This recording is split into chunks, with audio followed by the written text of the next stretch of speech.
Damos la más cordial bienvenida a este conversatorio del Centro de Neurociencias y Trastornos del Sueño, que auspicia estas transmisiones de los viernes de sueño. Y en esta ocasión tenemos nuevamente el privilegio de contar con un profesional que nos va a explicar un tema verdaderamente apasionante en la medicina del sueño, que es la relación de la epilepsia con el sueño. Óscar, bienvenido. Óscar Sánchez Escandón, bienvenido. Doctor Velázquez, y a todos los que nos escuchan, nuevamente un placer estar con ustedes. Muchas gracias por la invitación y estamos listos para poderlos atender a todos los que nos puedan generar preguntas en este tema, como bien lo dijo, apasionante como es la epilepsia y particularmente su efecto sobre el sueño. Muy bien.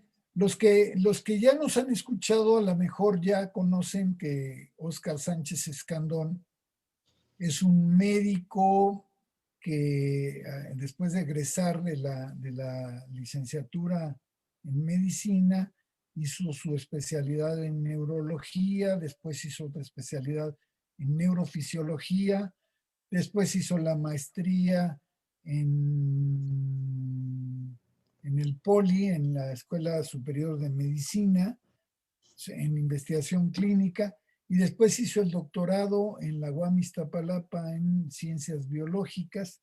En fin, es un profesional que además de ser un activo participante de los procesos clínicos, es también una persona muy comprometida con su formación. Y entonces yo voy a abusar de eso para preguntarle muchas cosas que creo que es importante que sepamos. Y lo primero es, ya que vamos a abordar este tema de la epilepsia, que ha sido por muchos años un tema que ha sido muy atractivo para los seres humanos, porque los seres humanos tenemos epilepsia desde que existimos, ¿no? Entonces, faraones, reyes, emperadores, todo el mundo de repente tenía en su familia un epiléptico y le daban una interpretación mágica y misteriosa, ¿no? ¿Por qué no nos empiezas a platicar realmente qué es la epilepsia? Muy bien, claro, pues sí, hay que empezar definiendo a este trastorno. Para empezar, hay que decir que es un trastorno neurológico. A mí me gusta decir cuando lo explico que no es una sola enfermedad, sino una gama de diferentes expresiones en donde la principal característica es que haya una alteración involuntaria de alguna de las funciones neurológicas, ya sea motora, sensitiva, de la percepción, del tacto, del gusto, de todas las funciones que controla el cerebro. Hay una alteración súbita, repetitiva, inesperada en el paciente, casi siempre estereotipada. Esto es que es el mismo tipo de manifestación para cada tipo de epilepsia y que tiene que ver con una falla en la regulación neuronal, en donde existen descargas electroquímicas anormales entre los diferentes grupos de neuronas y que dependiendo de la zona del cerebro que se afecte, dará las manifestaciones características de esa epilepsia en particular. Entonces, hay que decir que es un trastorno neurológico. Por otro lado, hay que establecer que existen diferentes tipos de epilepsia y que pueden ser diferentes tanto en grupos de edad. No es lo mismo las epilepsias que le dan a los niños, incluso recién nacidos, a los lactantes, a los escolares, a los adolescentes, a los adultos y a los adultos mayores. La manifestación de su epilepsia es diferente por grupo de edad, ¿no? Eso es. Y el pronóstico también. Claro, el pronóstico también. Normalmente cuando hay epilepsias de inicio muy temprano, en la infancia, si no son epilepsias catastróficas, Esto es un grupo de epilepsias particulares que son muy severas, que dan crisis hasta 200, 500 por día en estos pobrecitos pequeños, en donde por el gran gasto de energía y el consumo de oxígeno que tienen estas crisis, van deteriorando rápidamente la estructura y el funcionamiento cerebral, y por eso se dicen catastróficas, ¿no? Ya que estamos con los niños, hay un Sí, evento que asusta mucho, que es muy frecuente y que asusta mucho a las familias que lo experimentan, que son niños pequeños que de repente tienen un cuadro de fiebre y convulsionan, ¿no? claro. Y entonces Sí. eso, bueno, es un escándalo para toda la familia. ¿Qué tan grave es eso? ¿Es benigno? ¿No es benigno? El niño que presenta eso es un epiléptico que va a ser toda su vida, o es una capacidad que todos tenemos. Sí, bueno, en edad muy temprana, en la lactancia o en el primer año de vida, un factor de riesgo para tener crisis única o crisis aislada o provocada puede ser la presencia de un cuadro febril asociado a fiebre o asociado a una intoxicación. Normalmente en esta etapa de la vida son por infecciones virales. Cuando esto ocurre, la fiebre, que puede llegar a ser tan alta como 38 o 40 grados, altera la comunicación interneuronal de grupos de neuronas y puede llegar a afectar de manera temporal una zona del cerebro, particularmente que es precisamente el lóbulo temporal. Y si esta zona del cerebro, que es el hipocampo, llega a tener una lesión por esta desnaturalización de las neuronas por la fiebre, podría ser un paciente que con el tiempo mantuviera las crisis. O bien podría ser un paciente que se le haya controlado a tiempo, que se haya atacado la causa de la fiebre y que solamente haya presentado esta primera y única crisis provocada por la fiebre y nunca más presentar otra. Es decir, pueden suceder las dos cosas. Eso es, digamos que hay que ser prudentes y observadores, pero no es sinónimo de catástrofe. No Hay que ver qué pasa necesariamente, claro. después, ¿no? Así es. Entonces ya nos platicas que no es lo mismo en un niño que en un adulto, que en un adulto mayor. Cuéntanos, porque eso creo que no es algo que se conozca mucho popularmente. Un adulto mayor que nunca en su vida ha convulsionado, ¿puede llegar a convulsionar de repente? Claro, y las causas son muy diferentes a las de los más jóvenes. Por ejemplo, en un adulto mayor, de las principales causas de presentar crisis convulsivas, no necesariamente una epilepsia, pero sí crisis convulsivas, es, por ejemplo, el desequilibrio hidroelectrolítico. Esto es que el sodio, normalmente el sodio, pero puede ser el potasio, el cloro, disminuyen en su concentración en la sangre y que esto genere una disfunción abrupta en el cerebro que, entre otras cosas, necesita de buenas concentraciones de sodio y que le puedan provocar una convulsión. Y esto ocurre mucho en pacientes diabéticos, pacientes que por algún deterioro cognitivo ya no coman y se les baja el sodio, o bien que hayan tomado medicamentos que quelen o que eliminen excesivamente el sodio, ya sea por orina o por vía gastrointestinal. Y entonces, por ejemplo, si un paciente llega a tener menos de 20 miliequivalentes por litro de sodio en sangre, es un factor de riesgo muy alto de riesgo para tener una convulsión, no necesariamente una epilepsia. Y otro factor importante en los adultos mayores son las lesiones cerebrales, ya sea por infartos cerebrales, por traumatismo o por generación de neoplasias, tumores que pueden llegar a generar crisis convulsivas. Eso es. Y en un adulto, ¿cuáles serían las causas, resumidamente, más frecuentes para que presenten este cuadro? Pues mire, puede ser que tengan hay que descartar que tenga una epilepsia, digamos, adquirida, esto es que en alguna etapa de su vida haya presentado una lesión en el cerebro que le haya condicionado un mal funcionamiento y que derive en una epilepsia, en este caso sintomática o secundaria. Por ejemplo, en adultos jóvenes o de edad intermedia puede ser traumatismo craneoencefálico.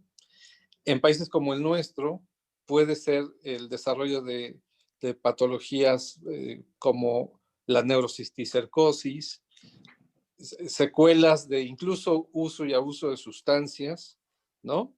Por ahí algunos pacientes que hacen pequeños infartos por el consumo de cocaína y esto les deriva en desarrollar una epilepsia secundaria o algunas otras drogas, ¿no?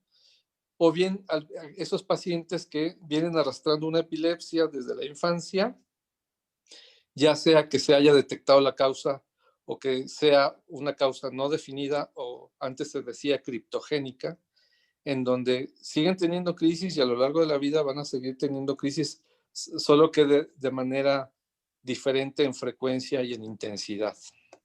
A ver, la última pregunta antes de entrar a la relación con el sueño, la última pregunta de epilepsia. ¿Epilepsia siempre son convulsiones o puede haber una epilepsia que no te den convulsiones? No, esa es yo creo que la pregunta más importante para poder diferenciar el tipo de crisis que tienen los pacientes. Yo creo que la más fácil para poder entender la epilepsia es clasificarla en dos grandes grupos. Aquellas crisis que vienen de una epilepsia que genera alteraciones generalizadas y aquellas crisis que generan alteraciones focales o parciales. Es decir, hablamos de crisis generalizadas y hablamos de crisis parciales o focales. Las generalizadas pueden subdividirse en dos grandes grupos. Las epilepsias tónico-clónico generalizadas, por ejemplo, cuando tenemos o los pacientes tienen convulsiones generalizadas. Lo que todo mundo conoce, Lo que ¿no? todo el La mundo conoce. convulsión. Exacto. Y aquellas en donde los pacientes tienen un secuestro del lenguaje, una alteración de la comunicación o de la relación con el medio y les llamamos ausencias. Y se quedan Se van. unos segundos como ausentes, por eso se llaman ausencias. Las ausencias verdaderas tienen un patrón característico en el registro de un electroencefalograma, que es un patrón de punta onda lenta generalizado y se originan primordialmente en la infancia. Pero hay otro tipo de crisis que se asemejan a las ausencias que malamente muchas personas adultas las definen como ausencias y son en realidad crisis parciales complejas. ¿Cuál es la gran diferencia entre las dos? Pues la primera, en las generalizadas, hay una pérdida del estado de conciencia, con o sin pérdida del estado de alerta, es decir, se pueden desmayar o no. Y en las parciales hay un compromiso parcial de alguna función del cerebro, pero sin pérdida del estado de conciencia o de alerta. Eso es. Y después hay quien dice que de repente se le empieza a mover la mano, de repente percibe luces, de repente percibe cosas. ¿Eso es parte del cuadro? Sí, algunas epilepsias parciales pueden tener un inicio con síntomas como los que acaba de mencionar, ¿no? Que son síntomas sensitivos y que se conocen como auras, ¿no? Auras sensitivas o auras olfativas, o empiezan a sentir hormigueo en un brazo, en una pierna, y segundos después pueden tener ya una crisis focal o bien pueden desarrollar una crisis secundariamente generalizada. Esa aura en realidad ya es el inicio de la crisis en esos casos.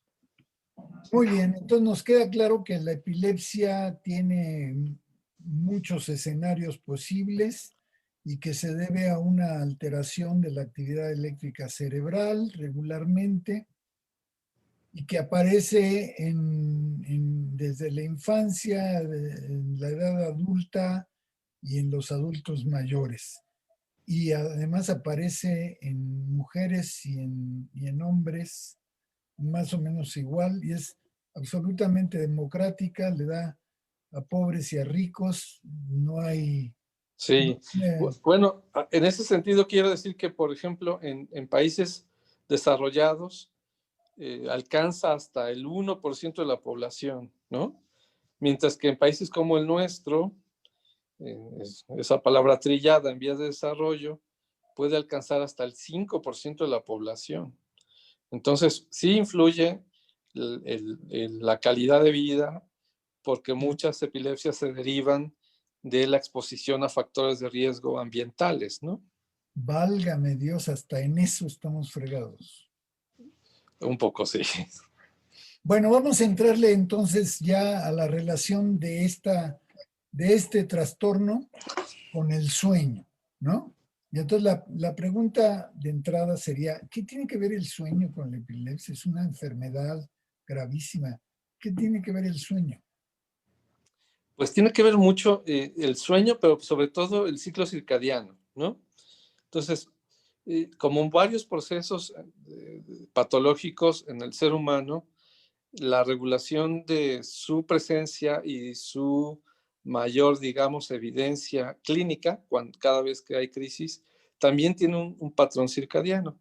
Y hay epilepsias que tienen, por ejemplo, una predominancia de ocurrencia en las mañanas, como en las epilepsias del lóbulo frontal, o un poquito antes de despertar. Y hay epilepsias que tienen un predominio ya nocturno, francamente, o bien previo a la noche, como las epilepsias del lóbulo temporal. Claro, el paciente está siempre predispuesto a tener crisis y si no hay un control, pues las podrá tener en cualquier hora del día. ¿Cómo influye el sueño, particularmente sobre los pacientes epilépticos? Pues en general, eh, recordando un poquito cómo es que se expresa el sueño en los seres humanos, pues vemos que cuando estamos dormidos o cuando empezamos a dormir, empieza un patrón eléctrico en un registro electroencefalográfico que se le empieza a denominar con un cambio de actividad de vigilia a una actividad de sueño un poco más lenta, ¿no? Y esta actividad lenta en las primeras etapas de sueño, en las etapas de sueño N1 y N2, pues son un poco más sincrónicas que la actividad en vigilia. Pero conforme pasa, evoluciona el sueño, existe un cambio de actividad eléctrica hacia patrones más sincrónicos. Y esos patrones sincrónicos de sueño, en N1, N2, pero especialmente N2, N3, los pacientes pueden tener mayor expresión en sus crisis, porque digamos que las descargas anormales eléctricas del cerebro se cuelgan de este patrón sincrónico y generan una sincronía en la descarga que puede desencadenar en una convulsión. Contrario al estadio de sueño MOR, en donde al contrario tiene un efecto de protección contra la epilepsia. Pero lo curioso es que los pacientes epilépticos, por su condición o por el uso de fármacos, están privados de sueño profundo, de sueño tanto de ondas lentas como de sueño MOR. Y entonces se vuelven más proclives a tener crisis porque no están entrando en etapas de protección contra la epilepsia durante el sueño. A ver, dime una cosa, Oscar, que he oído y tú me dirás si es cierto o no. Para diagnosticar la epilepsia, la herramienta fundamental es el electroencefalograma, ¿no? Tú tomas un electroencefalograma y ahí aparece una actividad anormal, ¿no? ¿Sí? Y si no aparece, tú puedes hacer, como tienes sospechas de que ese cuate tiene epilepsia, tú puedes hacer estimulación luminosa o puedes pedirle que hiperventile, ¿no? Y Claro, esas dos maniobras van a desatar el cuadro de epilepsia o la anormalidad. Pero todo esto, aún todo esto puede fallar. claro. Y lo que no falla es cuando lo registras en la noche. En la noche sí, de todas, si tiene epilepsia, si tiene anormalidades, en la noche va a aparecer de todas. ¿Esto es cierto? Es parcialmente cierto, sí. Acordémonos que el cerebro no deja de trabajar. Para el cerebro no hay un horario humano en términos administrativos, ¿no? Sino que siempre está trabajando y que entre más ampliemos la ventana de observación en un registro electroencefalográfico, más posibilidades tenemos de captar alguna alteración de tipo epiléptico. Entonces, como normalmente los electroencefalogramas que se toman duran 1 hora, máximo hora y media, la ventana de visión para captar eventos epilépticos se reduce. Entonces, cuando hay dudas, lo que hacemos normalmente son trazos largos, tanto diurnos como nocturnos. Y en la noche efectivamente existe por esta sincronía de la actividad cerebral una mayor facilitación de ver descargas anormales que no necesariamente generan crisis y las llamamos descargas interictales o intercríticas, que nos dan la huella de que ahí está presente el mal, pero que falta completarlo o coronarlo para el diagnóstico con el registro de una crisis eléctrica y clínica, ¿no? Pero digamos, si un médico ve que tiene un paciente muy sospechoso de que tenga epilepsia, le manda un electro, sale normal, estaría indicado que le hiciera una polinosomnografía, un Sí, estudio sí, sí, nocturno, claro. y Una ahí no se polisono escapa, ahí aparece de todas. ahí puede aparecer, pero siempre existe el riesgo de que se inhiba la actividad, porque así es caprichosa a veces la epilepsia o algunos tipos de epilepsia, y tengamos que hacer un registro de 2, 3, 4, hasta 7 días. Hay casos hasta 15 días, ¿no? No me Cuando se digas, tienen los recursos. qué cosa. Entonces es una enfermedad medio elusiva, ¿no? Exacto, en algunos casos sí. En otros es muy evidente y con un registro de 1 hora brinca la actividad, ¿no? Muy bien, Oscar. Estamos llegando a la mitad de la emisión. ¿Te parece que le demos entrada a los comentarios de la audiencia? Sí, claro, claro que sí, con todo gusto. Bueno, primero tenemos saludos de nuestras dos compañeras que son eh, muy comprometidas con estas transmisiones, la señora Mariana Bossi y Isa Dorantes. Saludos también a ellas. Una pregunta de Osiris Díaz. Si duermes mal, ¿es posible que tengas más crisis epilépticas?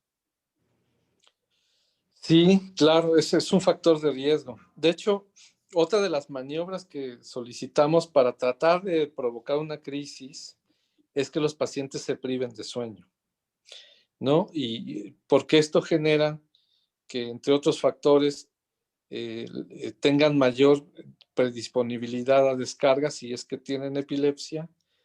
Y crónicamente la privación de sueño complica las epilepsias.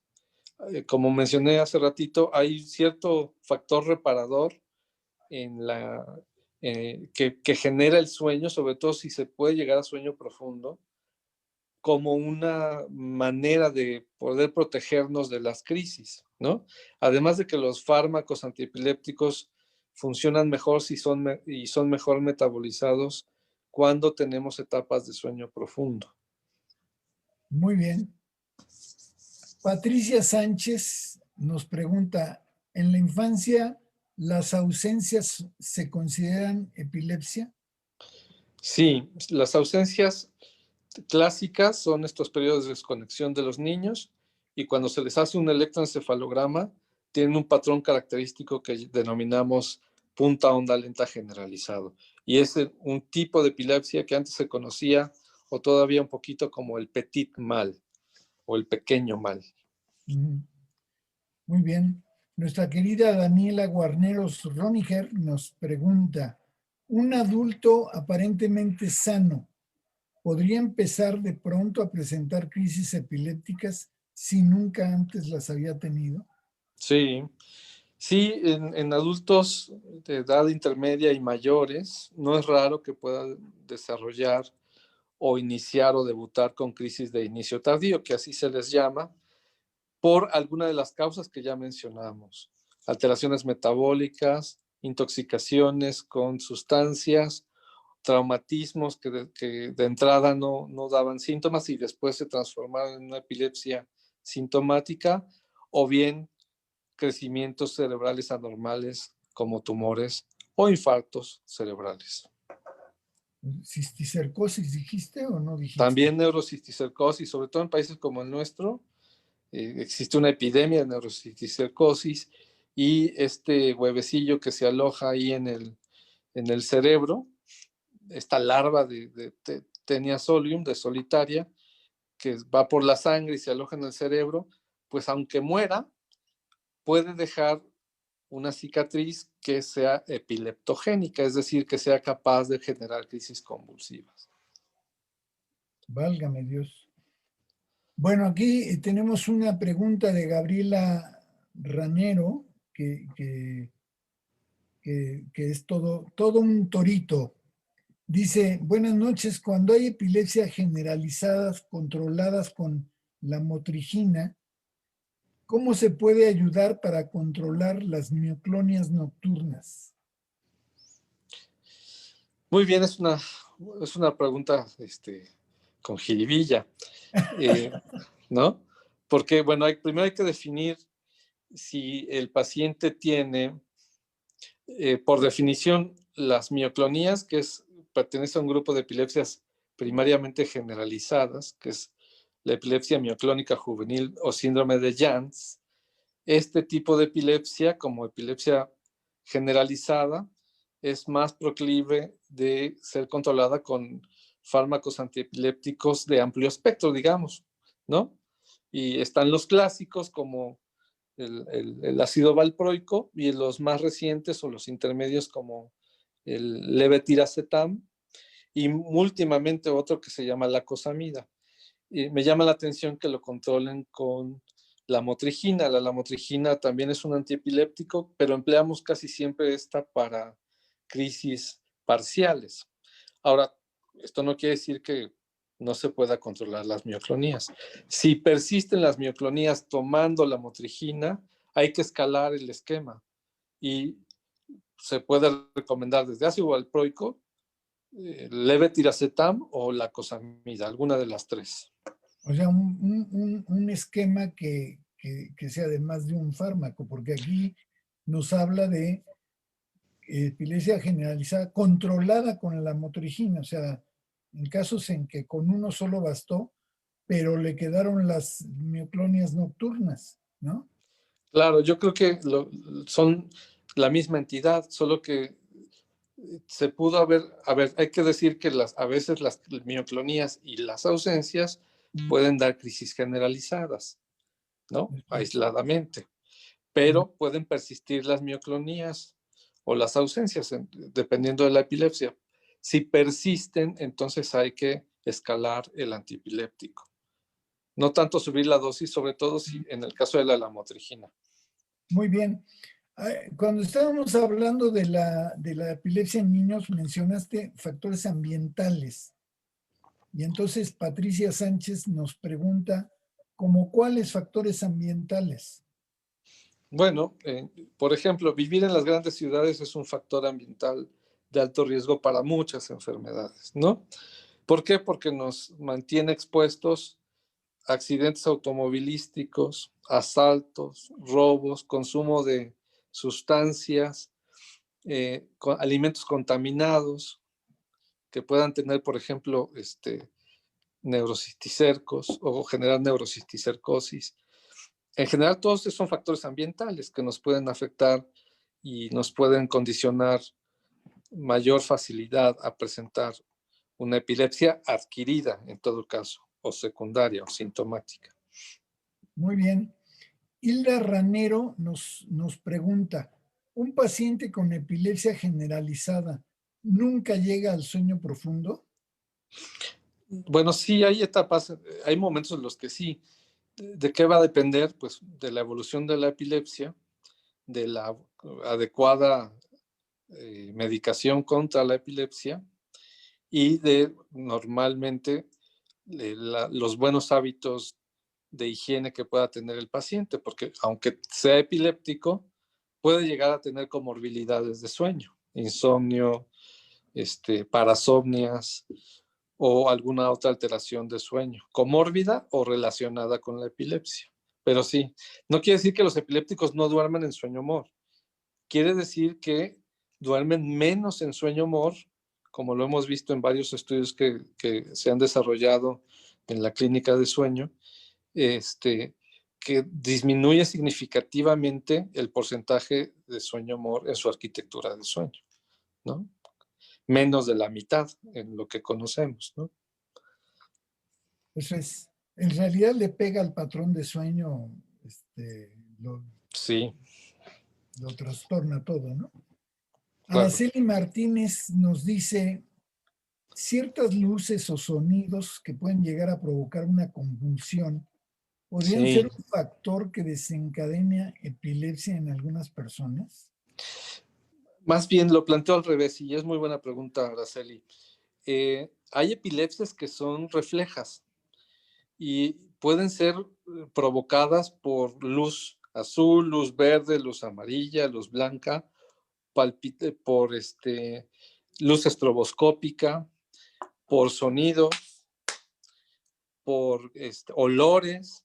Es decir, pueden ser los gatillos, esta exposición a estas luces, colores, olores, sabores, para que los pacientes que ya tienen epilepsia tengan una crisis. No es que a una persona sana, si se le expone a estas luces o a estos olores, vaya a desarrollar una epilepsia, ¿no?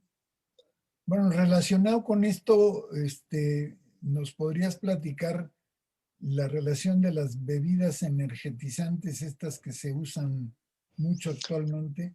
Una que se Claro, llama, una que se llama Toro Rojo. toro rojo. Red Sí, Bull.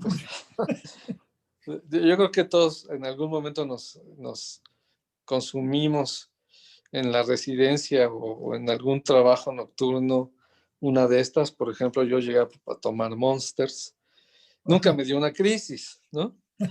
Pero eran muy buenos para activarnos. ¿O no te El, diste el, cuenta? ¿Mandé? ¿O no te diste cuenta que O, te dio o, una... o no me di cuenta, o según yo no Exactamente. tengo. Pero sí es importante evitar o tratar de evitar que los activadores cerebrales tan poderosos que tienen grandes cantidades de cafeína y glucosa, como estas bebidas energizantes, pueden llegar a provocar crisis convulsivas. Y les platico un caso rapidito. Tuve un paciente, un joven, que se fue a un concierto, cuando se podía ir a conciertos, ¿no? Y que ahí se pidió una perla negra, que es una bebida con Red Bull o algo así, y vodka o algo así, ¿no? Entonces se la toma y con las luces del concierto y demás, pácatelas, una crisis convulsiva, ¿no? Y llegó a urgencias. Yo creo que el uso de esas sustancias son más bien factores de provocación, de crisis, más que de generación de epilepsia, ¿no? Muy bien.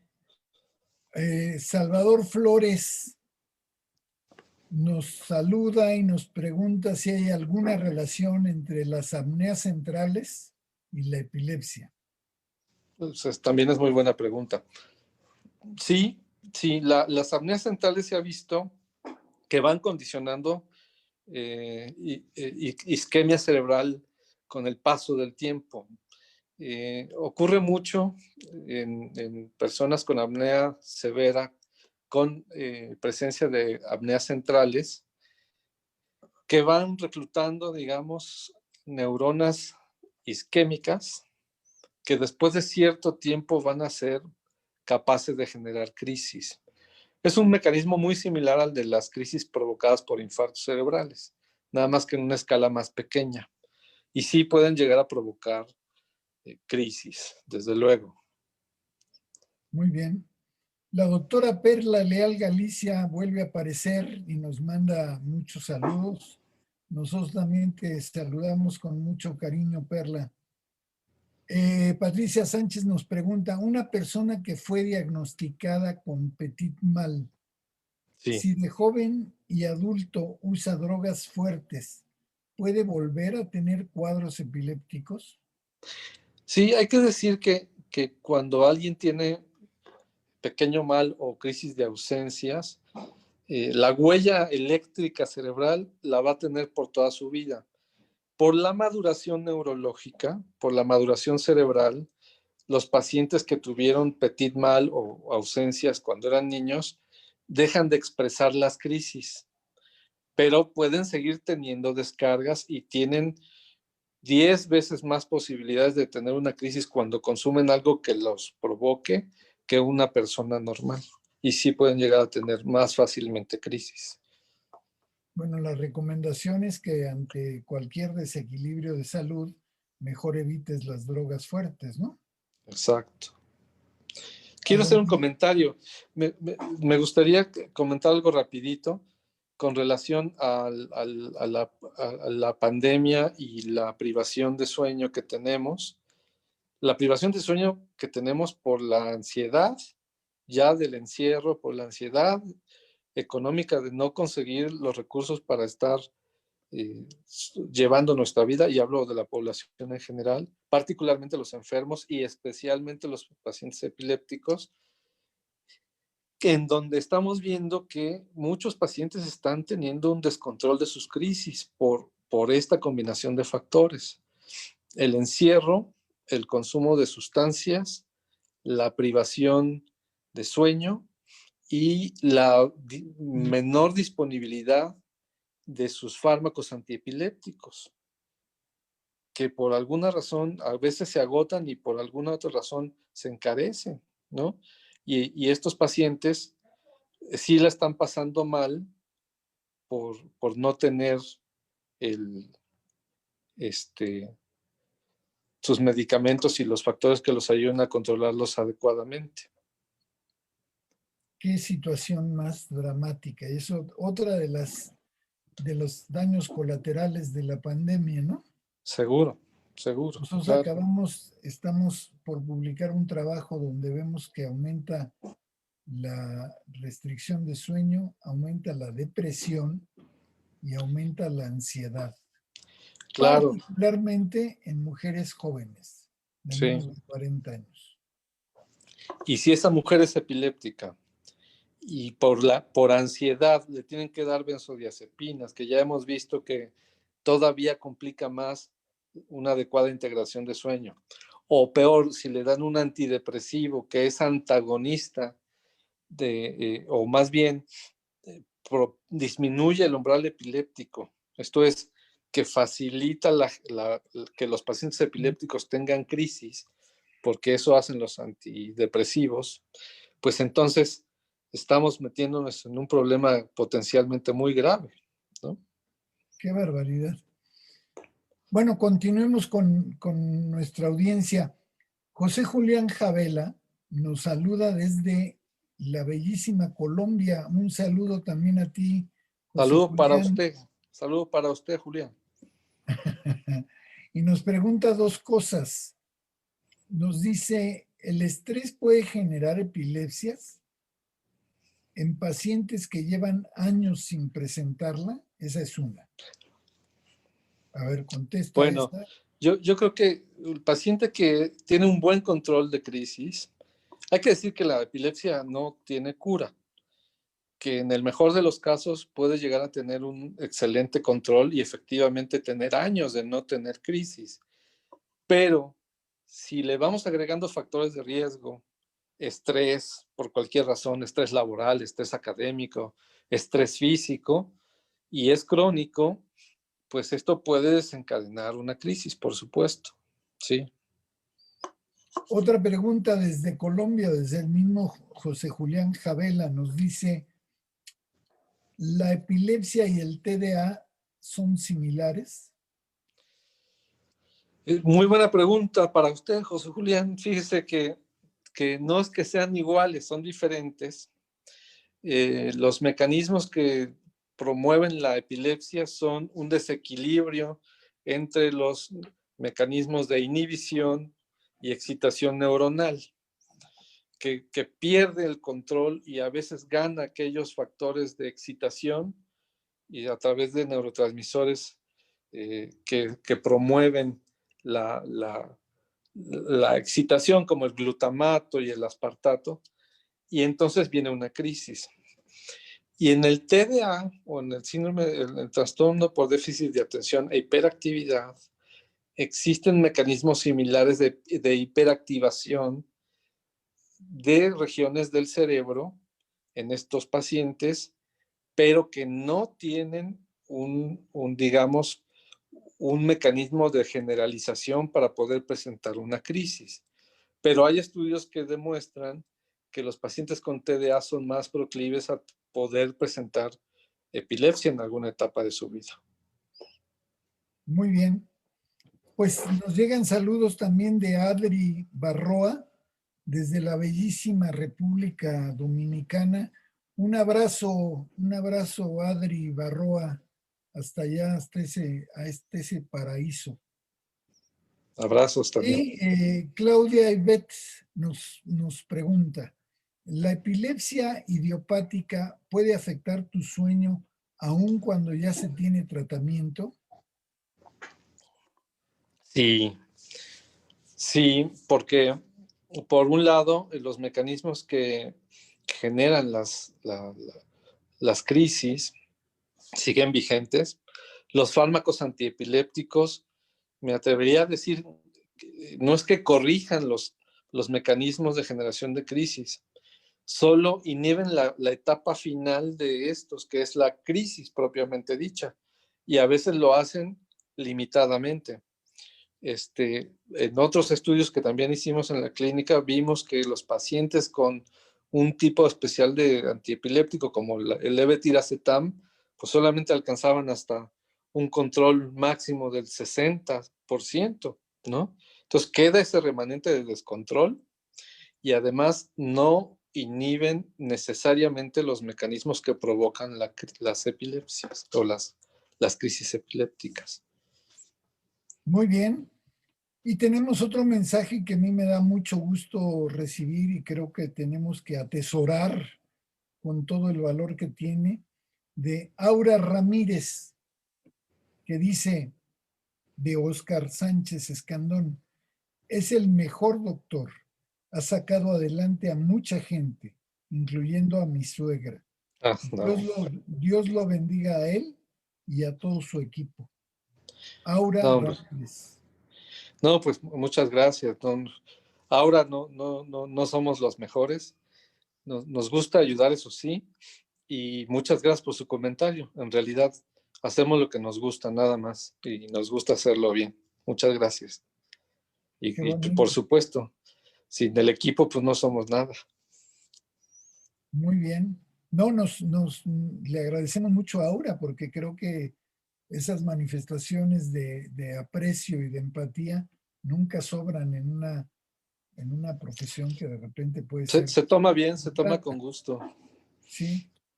Y más que estamos aislados, no nos podemos ni ver. Muchas gracias, se aprecia. Y en este momento de la pandemia, todo mensaje de solidaridad es bien apreciado. Así es. Muy bien. Muy bien, Oscar, pues ya nos acercamos al final de la transmisión, de hecho ya hasta nos pasamos un poco. Ha sido una transmisión muy rica, nos ha ilustrado mucho. Ha sido muy satisfactorio que tengamos audiencia internacional. Saludos nuevamente a Colombia, saludos a la República Dominicana. Saludos a Copilco también. ¿Cuál es el mensaje de cierre en esta? Nos saludan de Perú también en Instagram. Saludos a Perú también. Saludos a Perú, hay que comernos un cevichito peruano. Exactamente, hay que ir a visitarlos por allá. ¿Cuál es el mensaje de cierre, Oscar? En este momento de la pandemia, además del mensaje de que todo el mundo se cuide con con las medidas habituales de la distancia, de mantenerse en casa, del lavado de manos, etcétera, etcétera. Hay, como ya lo mencionaste, pacientes que ya están sufriendo de alguna enfermedad. Hoy estamos hablando de la epilepsia y son pacientes que la están pasando mal. ¿Qué les podemos decir? ¿Qué mensaje les podemos mandar a todos los que están oyendo y están sufriendo con las condiciones de aislamiento, de limitación social, y a los pacientes que además de eso tienen una otra enfermedad que los acompaña, ¿no? Claro, pues yo creo que a nuestros pacientes en general y hoy particularmente a nuestros pacientes epilépticos, reiterarles nuestra mayor solidaridad. Recordemos que entre más empáticos seamos en estos momentos de aislamiento, más fácilmente vamos a poder salir adelante como sociedad. Y si hacemos caso al reclamo y al grito de auxilio que piden nuestros pacientes en muchos casos, tan solo con escucharlos y orientarlos para que puedan tomar las mejores decisiones en su tratamiento, con eso avanzamos mucho. Pero que sepan nuestros pacientes que siempre vamos a estar con ustedes, resolviéndoles las dudas, apoyándolos con pruebas, con estudios, orientándolos en cómo conseguir incluso medicamentos hasta sin costo, si es posible. Hay que hacerlo, porque de eso va a depender mucho el cambiarle la calidad de vida a estos pacientes que de por sí ya sufren mucho, tan solo con la idea y el estigma de saber que tienen una enfermedad como la epilepsia. Entonces, ese es el mensaje. En estos momentos en México, en muchos países de Latinoamérica, en muchos países del mundo, empiezan los procesos de vacunación masiva, ¿no? Sí. Hay que insistir que antes y después de vacunarse tienen que dormir bien, ¿no es cierto? Sí, claro. Mandemos ese mensaje, Oscar. Muy Tú bien. que tienes mucha credibilidad, dile a nuestra audiencia que tiene que dormir bien cuando la vacuna. No, por supuesto. Yo creo en todos estos años que he compartido la guía del doctor Velázquez en la formación y en la visión de lo que debe ser el sueño y la medicina del sueño, creo que el sueño tiene propiedades curativas. Y tiene propiedades curativas porque al hacerlo de la mejor calidad posible, puede llegar a revertir o puede llegar a limitar los riesgos a enfermedades, a muchas enfermedades, demencias, Parkinson, las reacciones incluso a las vacunas en general y en estos tiempos particularmente la vacuna contra el COVID. Y créanme, todas son buenas, dejémonos de cosas políticas, todas las vacunas que están en el mercado, la rusa, la gringa, la europea, la china, todas se ha demostrado su eficacia, nada más hay que echarle la mano a la aplicación, durmiendo antes muy bien y después de la aplicación de la vacuna, particularmente nuestros pacientes con enfermedades y especialmente nuestros pacientes epilépticos. Por favor, cuídense mucho y ayúdennos a ayudarlos. Muy bien, Oscar. Un último saludo de Andri Barroa desde la República Dominicana. Dice, muchas gracias por su conferencia y por responder a las preguntas. De esa manera todos pudimos ampliar nuestros conocimientos. En mi caso particular, como técnico electroencefalografista. Pues saludos, Adri. Encantado de estar aquí y compartir con todos ustedes. Bueno, así llegamos al final de esta emisión.